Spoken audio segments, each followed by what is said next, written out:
hello, and welcome to the Writing Gals podcast. We are so excited to be with you on this Thursday afternoon, second week in February. Next week is Valentine's Day, and in honor of the love month, we are talking about kiss scenes. Last week, we talked about the stages of stages of physical intimacy. And today we're going to talk about emotional intimacy because it is just as important, if not more important, than steps of physical intimacy. But they're both equally important. You got to have both to make a satisfying kiss scene. So, but first of all, like always, hold on, I got to make sure I can see the comments. We are going to talk about what we've been doing. So let's go to Michelle first. Okay, so I won't talk about what I've not been writing. Instead, I'll talk about last night I did a live in our Facebook group about Kindle Vella. So if you missed that, you can go to our Facebook group and find that. I talked for about an hour answering people's questions, and there was a good response. So I'm going to do another one about Kindle Vella down the road and probably some other ones just because it gave us another chance for people to come on and ask questions. And guess what I get to do, ladies? I have an early Valentine's Day present starting right after this podcast. My husband got me a hotel room for the night for myself. So, like, I guess Valentine's Day is like the romance date with him, but this is the early one, like just a present for me. So I'm going to leave and check in as soon as my room's open, and I'm trying to tell myself I'm going to write one there, but I also have some dramas to check up on. So we'll see how the night goes. But regardless, I'm super excited. That sounds awesome. And if I do write, it's mostly going to be starting my new rom-com, which I'm so excited about. And I'm so frustrated because it's like got a really Valentine's-y sort of vibe to it. But obviously, it's not going to be ready by then. Yeah. But what? You can't write a book in 4 days? Never have before. Let's put it that way. Anyways, that's all for me. Edit, get it ready. That's right. I guess I could make it like a 5,000 word short story and get it in. I don't know. No, probably best to take your time. Yeah, you got it. I will. All right, cool. Well, awesome. We're all jealous of Michelle. We have been out of propane since last week, so fires have been like non-existent in my house. So just the idea of hot water sounds amazing. I mean, I've been going to Michelle's to take a shower, and tonight we're going to go to our house that we have in Rogers, and I'll shower there. But you never realize how much you need something until it's no longer there. Yeah. But anyways, cool. Well, we're excited for you, Michelle. That sounds exciting. We'll be expecting a report next week about all the words you get reading when you're by yourself. No pressure. You're just trying to keep me honest instead of watching dramas. You gotta write words, Michelle. You gotta write words. You got books to write. I do. Yeah. All right, Victorine, why don't you go? What do you do? All right. I have been working on my next episode for my Kindle Vella story, which is titled Angels Can't Fall in Love, or How I Messed Up My Afterlife. I'm having a blast with that. And I should have this next episode done probably by tomorrow morning to put it up. So I'm excited about that and just having a lot of fun with that story. So that's what I've been doing. Cool. The surprised look on Laura's face. She must not have known you were writing this. No, I'm a really big fan of Lucifer. So when you were like, Afterlife Angels, I'm like, oh, tell me more. You can read it on Kindle Vella. It's on Kindle Vella right now. Okay. You need, so you can't even read on Kindle Vella there? No, I've tried. I have tried. Yeah, I've had some people on my ARC reader team that are in a similar position that really want to read for me and they can't. I wonder if you can get a VPN and do it then. Oh, maybe. Oh, but that's a bit too techy. I'm gonna have to come. I'm like, Victorine, I need your help. It's actually not hard. My son was like, "You need a VPN." I'm like, "How do I do that?" He's like, "Just click, click, click." Oh, okay, I get Whereas it. I'm like, "How about a VP? No, don't know what we're talking about." But now I can watch K-dramas that aren't on Netflix in the US. They're on Netflix in other countries. Oh, tricky. You were supposed to give me a list of the ones that you're watching, so I know if I want one. I will. Because I need more to watch. The world is crazy what you can do. Yep. Cool. Anything else, Victorine, or just that? That's it. Very exciting. What about you, Laura? Okay, so we're on 10 days into the month. I'm still doing my TikTok all-in challenge. I'm staying strong. Nice. I did yesterday have a wobble because sales were pretty rubbish for me yesterday. I had a big drop, but they're looking pretty good again today. Like I'm almost where I was yesterday. And like for me, I get most of my sales while I sleep. So fingers crossed, TikTok is still going. It was having some sort of update, the rumor mill says, and the algorithms can sometimes take 24 to 48 hours to kick in. So that means that your new videos might not be getting as much love and attention as your older ones. So I'm just trying to channel that. And yesterday, my COVID brain lifted for the first time since December, and I wrote 7,000 words. Nice. I'm like, oh, I should throw myself a party. No, yeah. I'm excited about that. So I finished off a book that is now coming out next week, and super excited about this one because it's two people who are on the autism spectrum, and it was just such a wonderful freeing book to write because I'm on the spectrum, so it was actually easier. It was like writing in my own language. So I'm excited. I don't even care if no one reads it. So I'm just like, no, it's fine. It's my for love book. So I'm in a really good place mentally this week. That's cool. That's awesome. That's so Well, great. very exciting. And then I am trying to start books and then talking myself out of where I'm starting them at.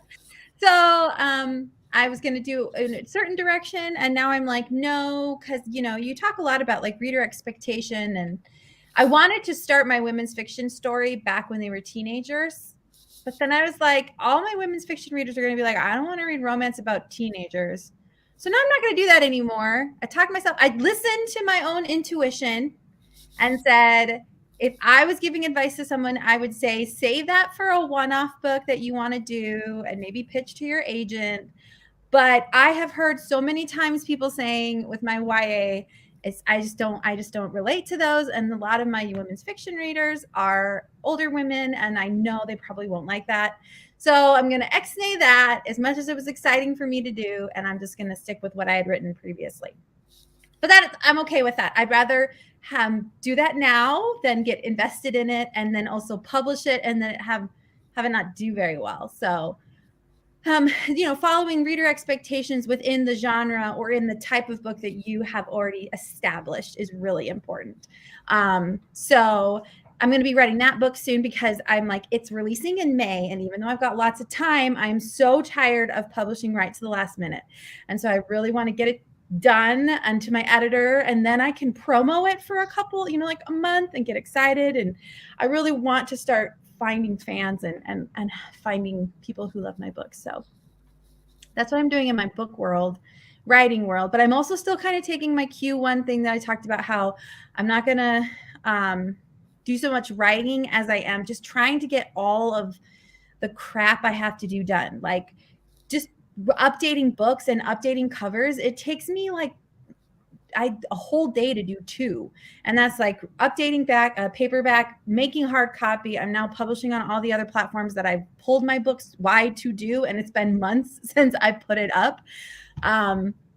So just going through those steps so that I can be done. I also launched my YouTube channel to play my audiobooks, and it's like watching grass grow to subscribers. But I was telling my husband, it's teaching me patience. And I was also like, I'm so happy I started TikTok a year and a half ago because it's so much easier having an established audience to get videos to do well now. And so I'm like, I just keep telling myself next year, I'm going to be so grateful that I started the YouTube channel now and I didn't quit. So you just have to be like, future Amy will be thankful of right now Amy, even though right now Amy wants to poke her eye out because it's years, and I am not patient at all. But the nice thing about like having time to like focus on writing good ad copy for my TikToks and like working on the ads is that I am spending way less money. I think yesterday I spent like $100 on ads, but I made like $550. So like that's a huge difference for me. And so I'm starting to try to find alternative ways and creating a base so that when I'm back into the writing thing, I can just keep doing the things that I'm doing and I won't be so crazy. So that is what I am doing. It's very exciting, very boring, but you know. It's not boring. You You just just gotta talk all day, and I'd be like, tell me things, tell me more.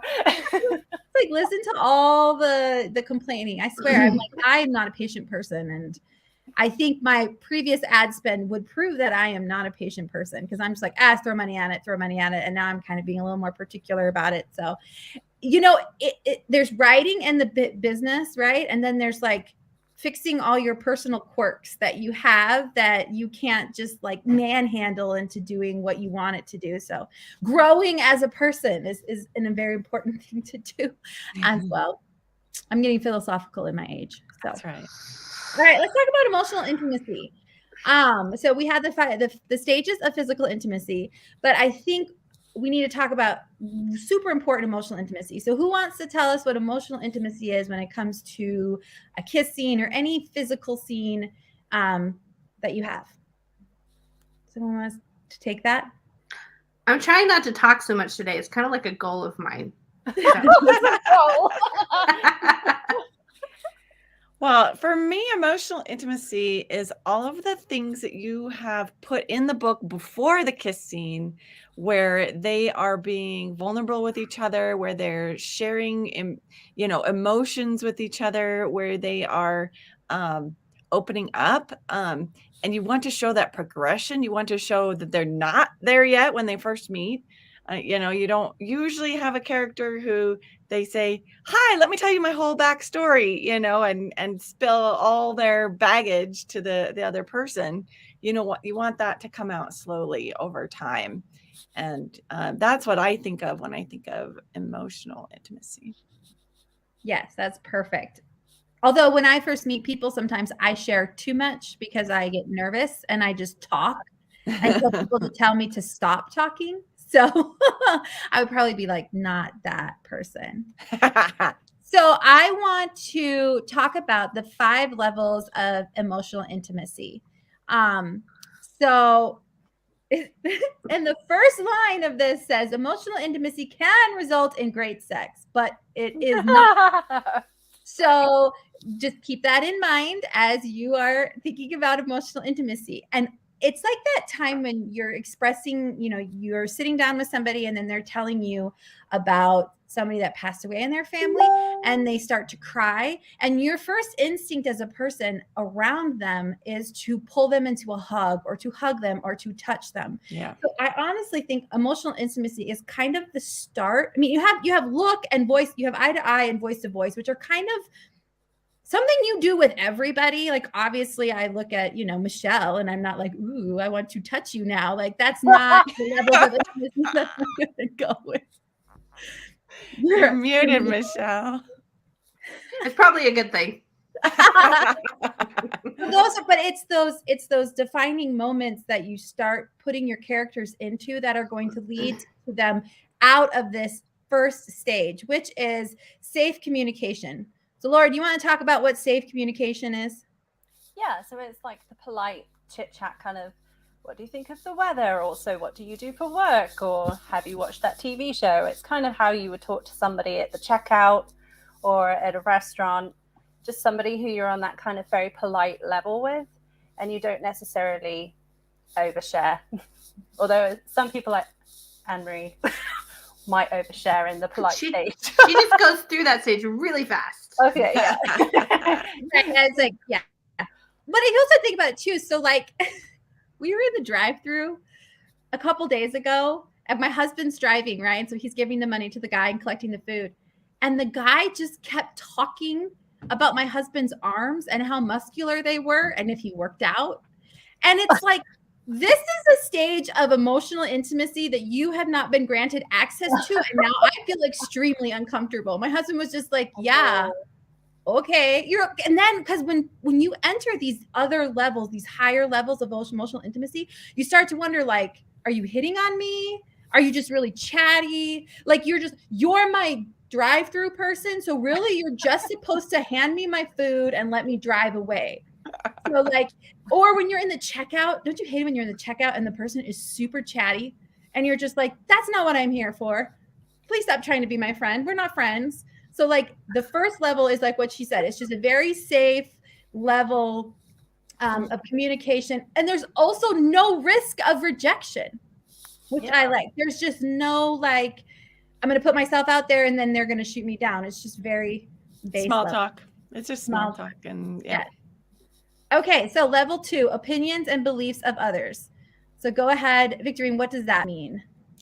That means you're starting to feel out the other person. You're starting to get into kind of what a little bit deeper things that their opinions on certain things that maybe your opinions differ or you have the same opinions. You're just kind of getting just a little bit to know them a little bit more and feeling them out a little bit.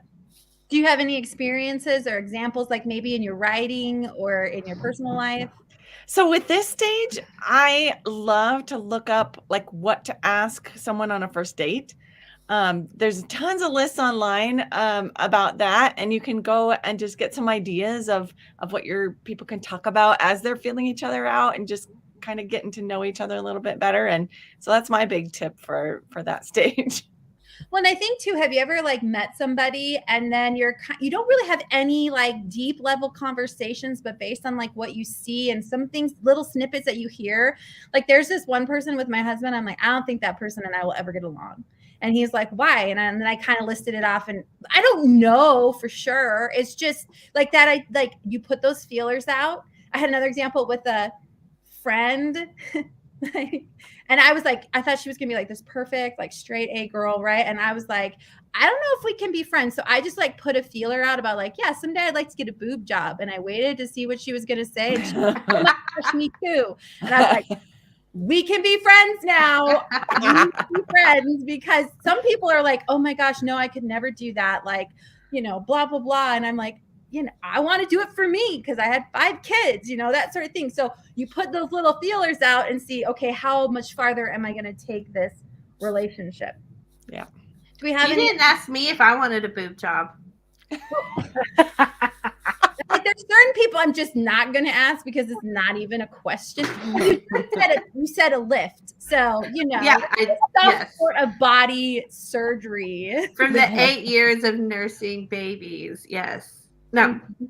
So I would just want to kind of jump in real quick before we move to another stage, is that with these early ones, you'll probably skip them or be very quickly through them in some tropes, especially like enemies to lovers.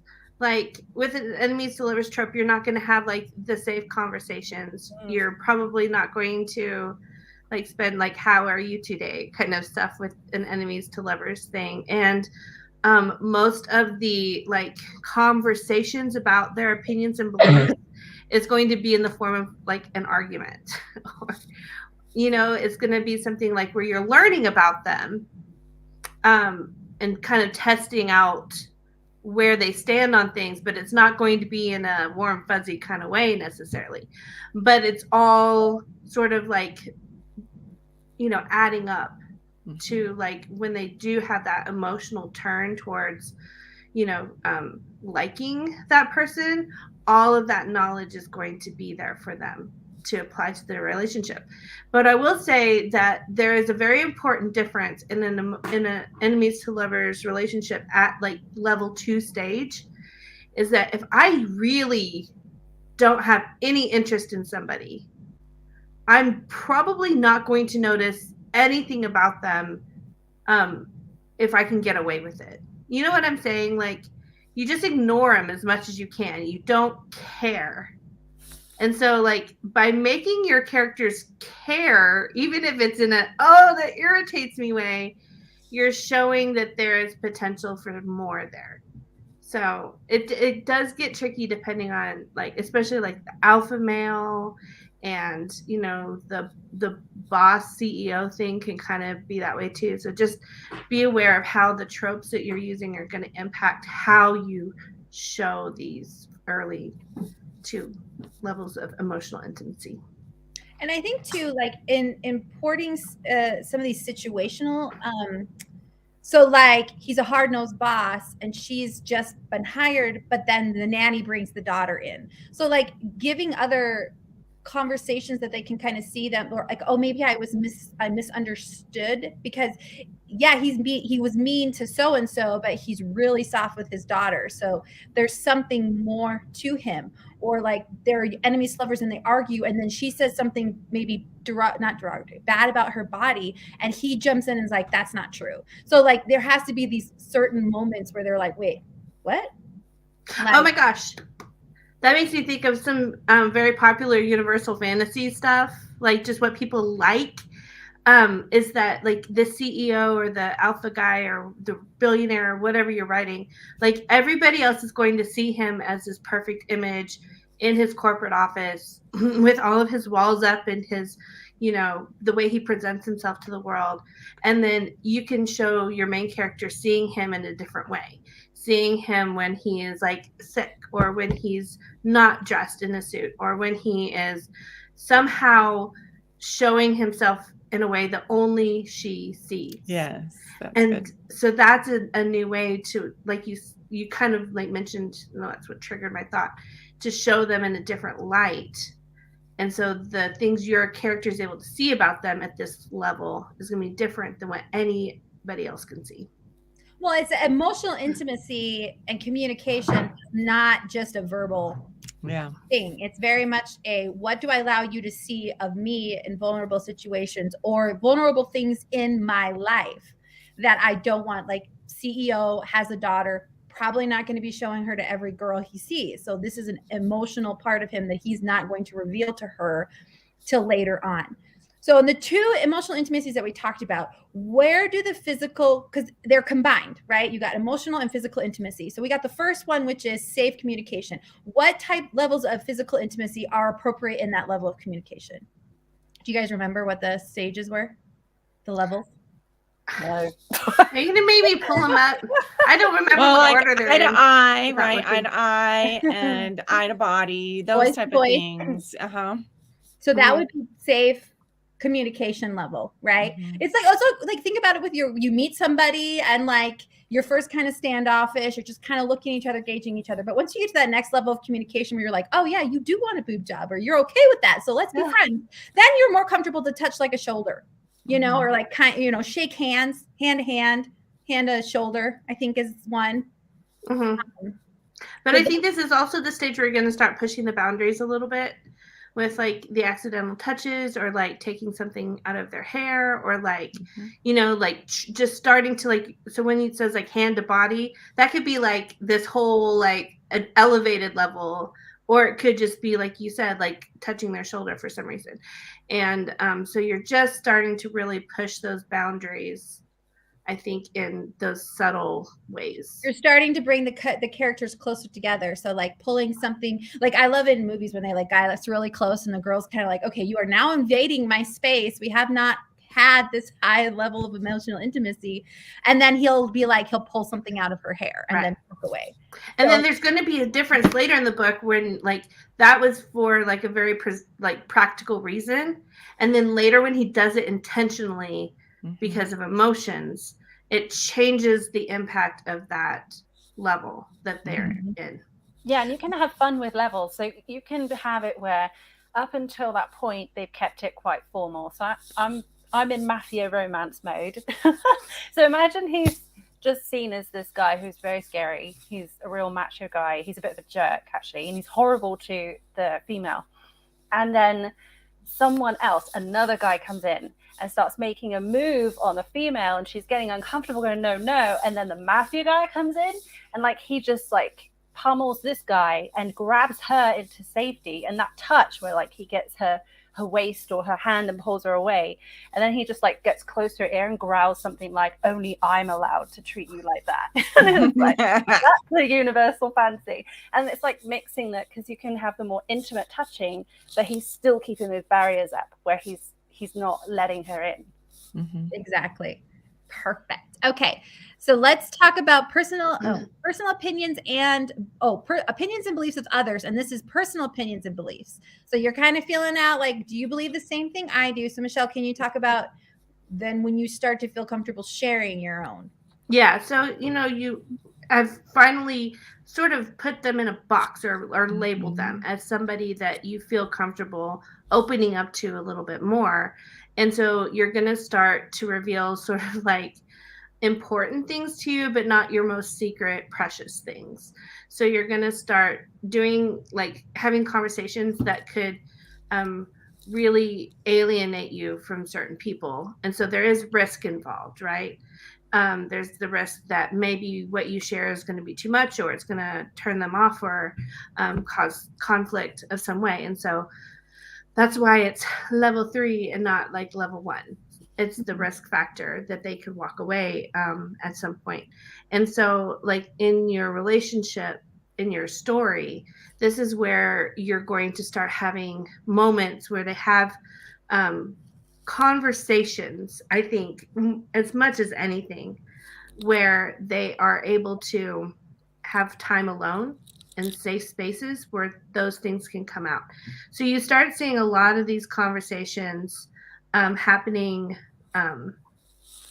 in like, and it's I kind of almost think this is more level 4, but like when they're like forced into like a closet together, or they get, they have a car ride that they are going to be in the same car for a long time, and then they have a chance to kind of let these things out. But I think one of the most fun ways to show this is that sometimes it's even like venting. Like the character doesn't even mean to start like letting all that out, but they're like venting their emotion to this person that they've now recognized as a safe person. Or the other person overhears a conversation from the other characters, are like, oh, well, now I know how they feel, like they did in level 2. So now I feel like I can tell them that I feel the same way.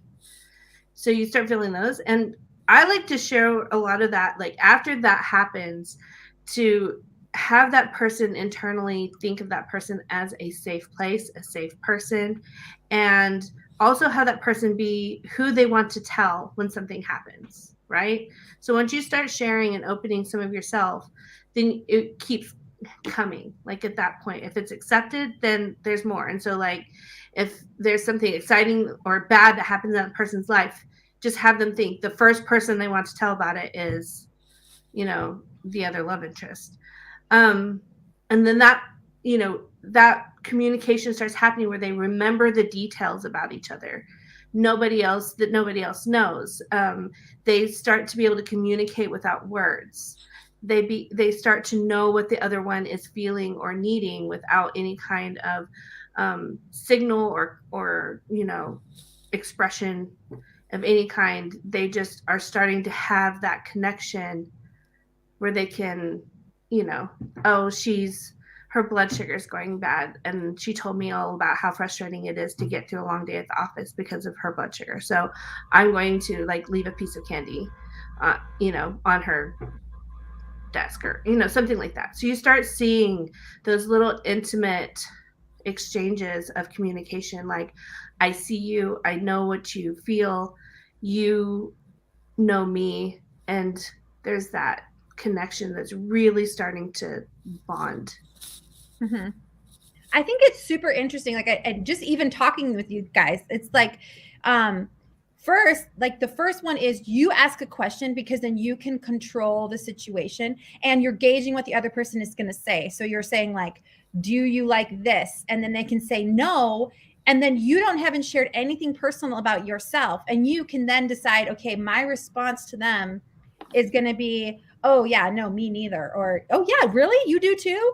So you're very controlling of what happens in the situation. And then this next one where you start to share, it's like, so like in my story, the Magnolia Inn, she can ask Archer, have you ever been married? And he can go, no. And then you're like, oh, okay. Like that would be a surface level, right? Where he doesn't feel like tact or head that he has to share. He's just answering a question.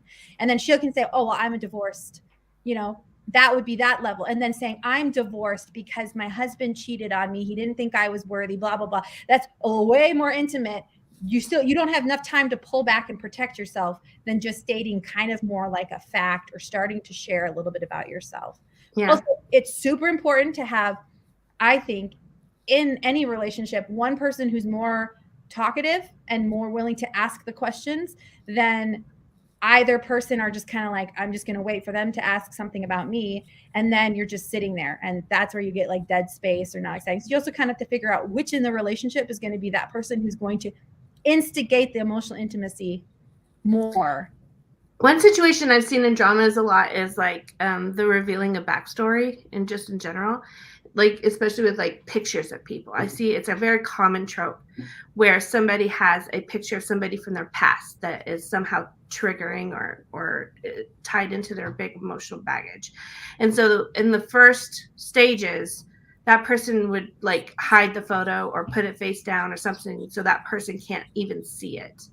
And then I think in level 3, that person would be willing to say, you know, this is my mom and she's passed away, right? So you're sharing something important. You're letting them see who this person is that, you know, obviously something sad has happened, but you're not telling them the full out reason why this is causing you so much trauma. There's more to it. And that's where you get into the next level, is when they start, you know, digging into the relationship that they had with their mom and what went wrong with them, for example. So level 4 is your feelings and experiences. So, okay, hold on. You're sharing your feelings about things as well as what you have done and gone through in the past. So this is got a higher level of emotional intimacy. It's probably where people can start crying, or because crying brings people closer together on a level, or the emotional, like the voice breaking or the hide, you know, dramas is good at that. The kind of just going off to yourself and then having that person come in, and that's when the person feels comfortable enough to break down and start telling the person like exactly what happens. And I think 3 and 4 can kind of happen quicker. They don't have to happen at such a length of time. And does anybody want to talk about level 5? I would say for most of a romance, they stay in level 4. Because if you get to level 5 where you have complete confidence in that person and you know they love you, that's maybe, the end. Yeah, that's there's still a level that they're holding back. Yeah, I think level 5 comes after the dark moment for sure, and the grand gesture. The grand gesture that is like the healing moment and the commitment. And once that happens, then you can move into level 5. I do have an example for level 4. My book that's coming out next week. The main character, she has autism, but she doesn't tell people. It's not something she likes to share. It's a very personal thing. And this guy that she's dating, she's masking a lot of her insecurities and a lot of her little quirks. So she'll just like hide around the corner and do a little this kind of thing because she's got all that energy and doesn't know what to do with her hands. And then they have moments where they almost kiss, but they can never get to the point where they actually kiss because she hasn't told him yet. Like she hasn't truly let him know who she is. And then when she does finally tell him, I mean, that can be almost as vulnerable as crying because it's a thing that she just hasn't told anyone about. And then when she does, and he goes, oh my gosh, me too. It's like this, and then the kiss is like so much more rewarding because the two of them have just like stripped themselves raw. And so I love level 4. I love that kind of, it can be so emotional without it being like dramatic. It could just be sharing something that they've been hiding from people. Yeah. I think level 5 gets to move beyond that simply because they have reached a level of acknowledging each other's commitment to each other, right? Yeah. So it's not just something that you're feeling about each other and you're suspecting that the other person is reciprocating. You've actually come straight out and said it, right? You've said, like, I love you. I want to be with you the rest of my life, like all this stuff. And then at that point, you have the confidence and assurance to say not only like, this is what I feel, but like, this is what I'm asking of you. This is what I need from you. And that is what changes 5 from 4 is then you're able to go to that person and say, these are the emotional needs that I have for the future, not just that I'm sharing with you myself now and in the past. And I think with level 4, there are still personal issues that the character is struggling with that they have not overcome yet that is going to keep them from this relationship that is blossoming, whether it be a other relationship they're going through or personal insecurities that they feel or any of those types of things. So there's still that level of uncertainty inside of that character themselves of, can I truly love this person? And can this person truly love me back? When I still have to, when I'm still struggling with all these extra pieces that I haven't quite solved.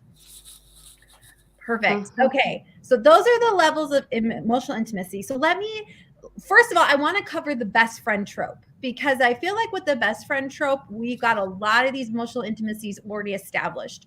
So how can a person who's like, I'm going to write a best friend trope and I want it to be really good and, very tensiony, what parts of emotional intimacy here would they want to keep in mind, or how do you keep the tension in a best friend romance if we're talking about emotional intimacy?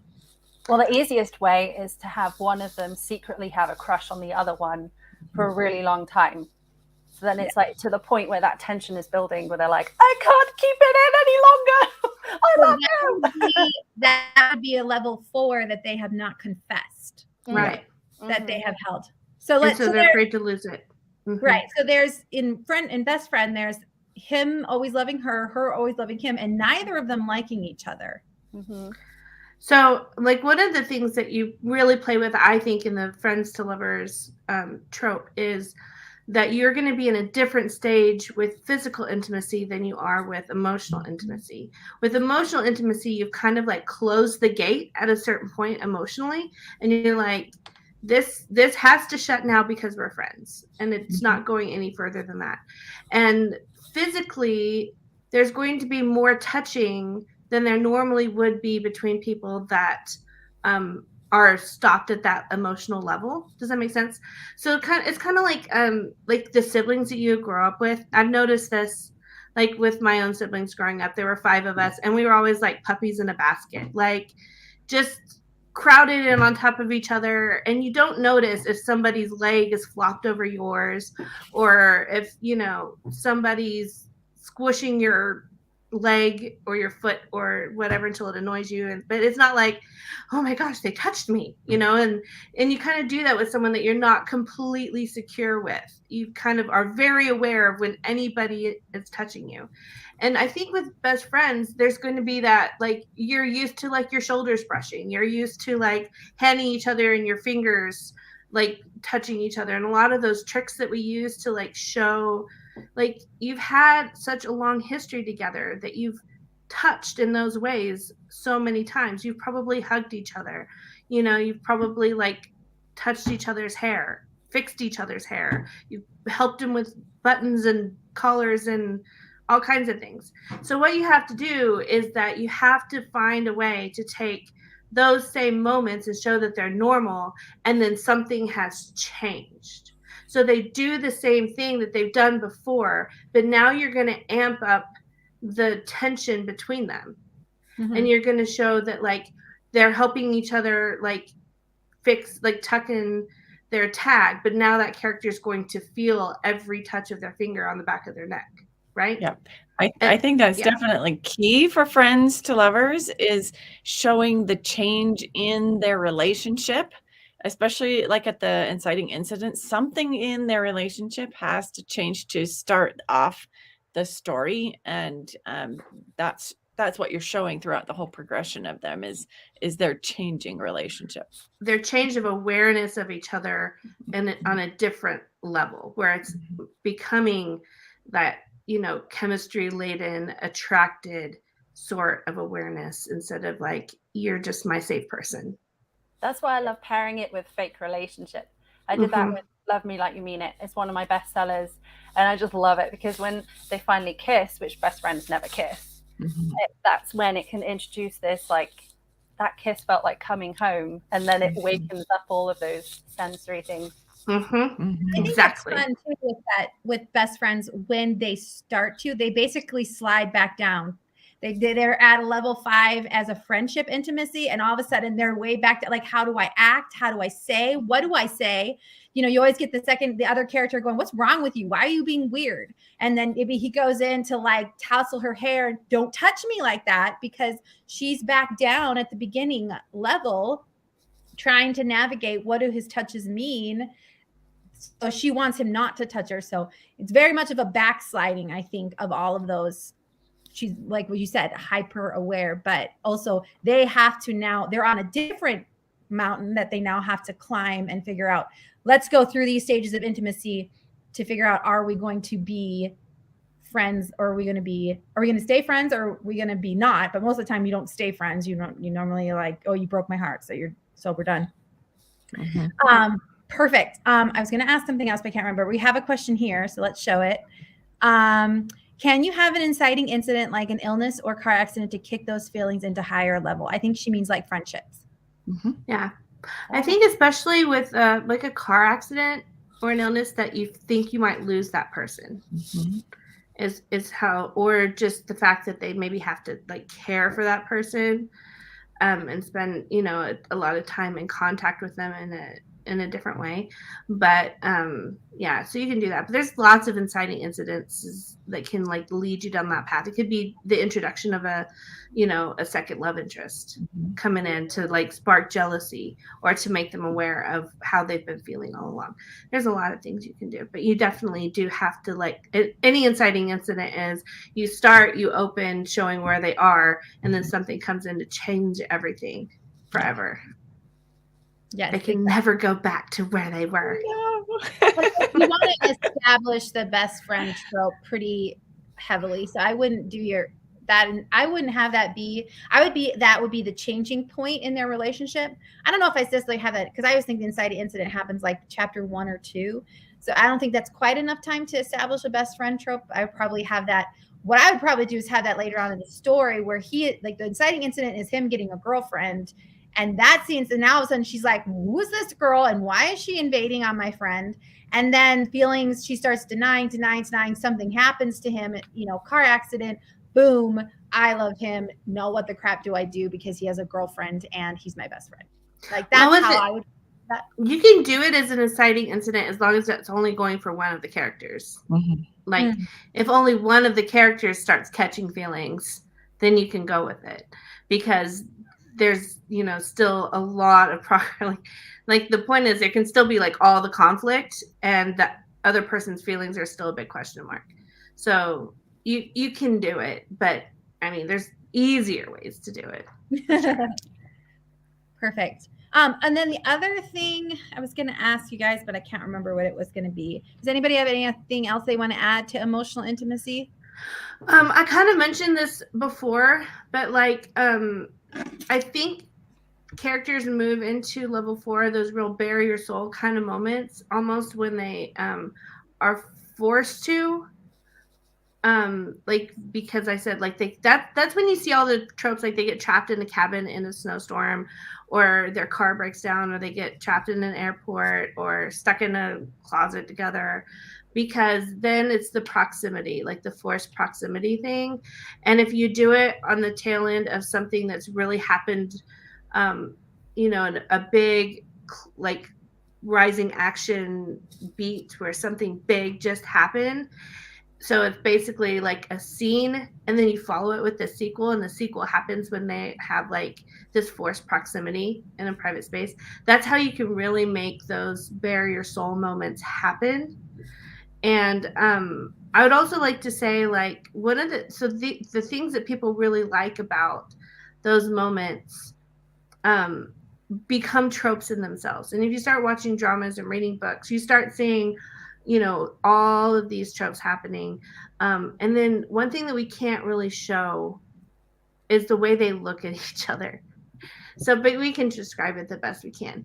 But, it's the, like, eye gazing, where you start there, and then as soon as that connection, that like communication is received, like, oh, what's going on here? We've just moved to a new level. Like, I think as humans, we recognize boundaries and we recognize all these levels that we have with people instinctively. Like, it's just built into us, just wired into us. And what's cool is that your readers are going to feel it too. Like, your readers are going to inherently understand the changes and the stepping up in all of these stages of both physical and emotional intimacy. And they're going to feel the discordance when they're on a different level in physical and emotional. And they're also going to feel that tension. That's what happens. Like, the moment before they change to a new level, you feel that tension really come in, because it's like, are they going to run away from this, or are they going to do it? And so if you put them in those situations where they have the opportunity to move to the next level and finally share the things that the reader knows they've been avoiding this whole time, you can really build the tension up really, really strong until you get to that moment where the reader's like, just say it, you know, like, and I think that is this really, really great moment where storytelling combines so closely with the human experience that we all know what it's like to get to that moment where you're going to expose yourself and open up and let somebody in at a different level. So just remember that by putting your characters in those positions when you're setting up your scenes, you're setting up the possibilities for all these like things to matter in ways they haven't before. I don't know if what I'm saying comes across, but like, make sure you're writing to get the characters or take the readers there, and you're not just like making it happen, like force feeding them sugar. Mm-hmm. That makes sense. Like, just like, and now it's time for them to tell them their backstory. But if you haven't like led up to it with all this like suspense and tension, the payoff's not going to be there. Yeah, I think the emotional and the emotional side can make a difference. That can really make a difference between, like, if you're a spicy writer, you can really ramp up your writing and the experience for readers by adding a lot of emotional intimacy in there, which is commonly missing. So people rely on this kind of like just looking at the mechanics of, okay, let's get to this scene because that's the candy bar scene or the kiss, whatever that sort of tense moment is. Because I was thinking of a scene, like, you can play with it to tease your reader, and that can be even more like enjoyable as a reader experience. So like in my book Terrible Personal Shopper, Blaze is like a bit of an alpha male kind of personality, and she's saying, well, I want to keep things professional because you're my boss, and he's just constantly teasing her.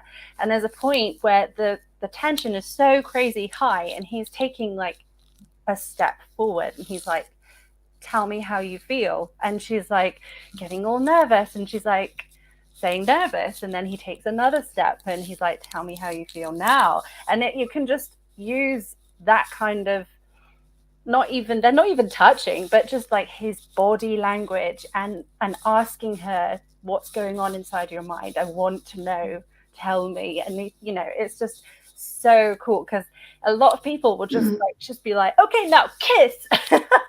And then as a reader, you're like, what? So yeah, don't forget it's so important, the emotional side, because it can make that experience just like, oh, I love it. So like I've said before, I like the quote by Dan Brown to give your readers what they want in a way they don't expect. Mm-hmm. I might be paraphrasing a little bit, but I kind of do the same thing when I'm approaching a scene. And if I'm like, oh, it's the kissing scene, I'm finally here, and I'm like all excited. And then as I get writing into it, sometimes I'm just like, wait, what if they don't kiss? Because like, if I've been expecting it and I've been building up to it, then I get there and I have an almost kiss instead. Sometimes I'm better able to produce that tension when I'm surprising myself as an author than I am if I'm like artificially trying to force an almost kiss, right? And so sometimes I like to really like pull the lever and like have the floor open beneath myself, and just like, let's keep this interesting. And then, you know, we all have those scenes where like, wait a second, they were not supposed to be kissing yet. What is you too. Like, stop. No, never mind. Just go with it. Okay, we're going. The kiss is happening. That kind of thing. And so, but that can work if like you have the kiss happen before the emotional intimacy happens, because then that in itself creates tension, because after they've like jumped a step ahead physically, it makes things so awkward afterwards when they don't know how to interact emotionally yet. And so I think just keep surprising yourself and don't go into it like always fulfilling your own expectations with the scene. Let your creativity like take you for a roller coaster ride as well. Yeah, it's perfect. And I think it's also funny. Like, so I found a book a long time ago when I first started writing, and it was like titled like bad writing in books or something like that. And the one that Sean and I, because I read it to Sean, I can't even remember what it was called, but in it was basically like how to like don't make people confused if they're brother and sister. It was like basically like it was the brother and he was like running his finger on the sister's arm. Wait a second. Brothers don't do that. Reading here, like being aware of like physical intimacy and emotional intimacy, because even with your siblings, even though they know everything about you, there's still levels of yourself that you don't show. And so keeping that in mind, let's just end this. Like if somebody had let's say somebody had written a book and they said it was boring, they had a beta reader, they said it was boring, or they didn't feel like there was enough chemistry, what would be the one advice that you would give a person? And then we'll answer this question after we do that. But one thing of advice of how to maybe weave it back in or to figure out where they went wrong. Let's start with Michelle. Okay, say it again, because I got distracted by the question. I did too. So somebody wrote a book and they had a beta reader that said they did not feel the chemistry between the two of them. What would your advice be to that person to go back and look for something or to add something? Just one thing that you would suggest that would help them maybe level up that chemistry between the two characters. I've actually taught a class about the 10 C's of chemistry. I wish I could just do that class right now, but basically you're gonna have to almost start from scratch in a lot of ways, or go back to the beginning if your characters don't have chemistry, because it's something that grows and the elements have to be in place for it to happen. It's like they have to like have like electricity and sparking happen from them from the beginning, or from like a very significant early step in the story. But you need to have conflict between them. There needs to be comedy. There needs to be contrast between them. Like I could just go on. There's 10 of them and I can't pull them off my thing. Maybe I'll share it in the group at some point, the 10 C's of chemistry. But it's just one of those things that you can't. Chemistry is ethereal. It's like really, you do it accidentally sometimes and you recognize when you've done it, but like actually making it happen is very hard. But I think the biggest thing you can do is just like make them react somehow. It's like the actual chemistry where you're adding elements to see how it's going to make them react when they're put together, right? So baking soda and vinegar, if you put them together, they're going to explode and cause this reaction. And so like you just need to look at your characters and say, okay, what elements like do they have and why are they not reacting together? And then you just kind of start pulling it in. And that's why I have the 10 C's, because they're very specific things that you can look at that are basically like ingredients in a formula, and you can go in and add them so that you can start getting those explosive sparks and reactions. I hope that was an answer and not just me rambling. Oh, that was good. Victorine, what about you? So I would say in order to ramp up your emotional connections, you need to do a little bit of setup work. So in my emotional connection class, I talk about this. Something you can do to increase the level of emotional connection is to, let's say there's a scene where your guy gives the girl flowers. That's nice, and it shows a little bit of that he cares, but make it more meaningful. Make it flowers that mean something to her rather than just any flower, right? Or if you want to ramp that up even more, have her have this this emotional wound that he's feeling. Let's say her brother died and a certain flower reminds her of her brother, and he gives her these flowers on the death date of her brother. That means way more than just giving her flowers. So think of ways you can set that up ahead of time so that the readers know this is an important date.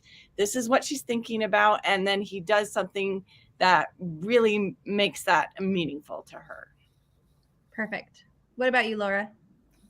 So if you've already written the book and you've got that feedback and you want to have like a little quick fix, this is a little cheap mine. Put in a few little experiences where the guy, or if it's dual POV, the guy and the girl individually, treats somebody else nicely in a way that makes them feel, oh my gosh, he's so caring to his daughter, or oh, she did that for her mum even though her mum's toxic. It gives that person another kind of side to them that you don't necessarily see. And sometimes we slip into this, how do they treat each other, and you never see them how they treat other people, and that might actually make a difference. Just adding a few of those. I'd start with that. That's perfect. You guys all gave great answers. I would say my thing is that you probably don't have established motivations for either character. You also probably don't have established reasoning for why they do certain things. I would sit down and I would separate out your main characters and say exactly what is causing, like what are their tropes, what are causing them to react certain ways, and then go back into these scenes where they're together and have them do opposite of what they would normally do to other people, they do differently to them. And that will help up amp the tension. So like if he's a busy CEO, he doesn't have time for anything, you've established that he's kind of hard-nosed, but then he notices that his receptionist never brings lunch. And then one day she comes in and there's lunch on her desk and she finds out that he had put it there. Like that is a contrast to how he normally acts and behaves. That's one of my C's. Contrast. Exactly. To how he behaves, and that will help, I think, amp up the tension. But you also kind of have to know, and sometimes when you're a pantser, you don't really understand the motivations for your characters, and so that can make it more difficult.